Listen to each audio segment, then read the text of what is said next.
Hello guys, నేను మీ గణేష్. ఈరోజు మనం ఉన్నాం క్రైసాంతిమం చేన్లో.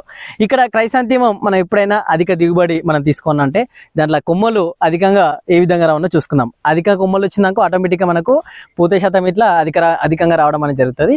ఇది రానికి మనం దీనిలో చేయవలసిన ఒక కల్చర్ ప్రాక్టీసెస్ ఏంటంటే పించింగ్ అంటారు.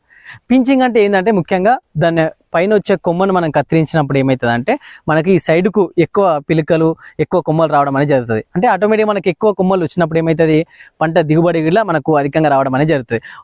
ఈ వీడియోలో మనం పించింగ్ అదే విధంగా ఏ విధంగా చేసుకుందాం ఇట్లా ఒకసారి తెలుసుకుందాం.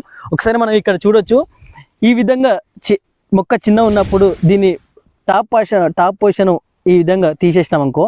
ఈ విధంగా తీసేసినప్పుడు ఏంటంటే మనకు సైడ్ కనే కొమ్మలు రావడం జరుగుతుంది. దీన్నే పించింగ్ అంటారు. ఒకసారి మీరు గమనించవచ్చు, మనం ఇంతకుముందు చేసిన చెట్టుకు ఇగో చూడండి, మనం పించింగ్ చేసినప్పుడు మనకి ఇక్కడ అధికంగా సైడ్కు కొమ్మలు ఇట్లా రావడం అనేది జరిగింది. దీన్నే మనం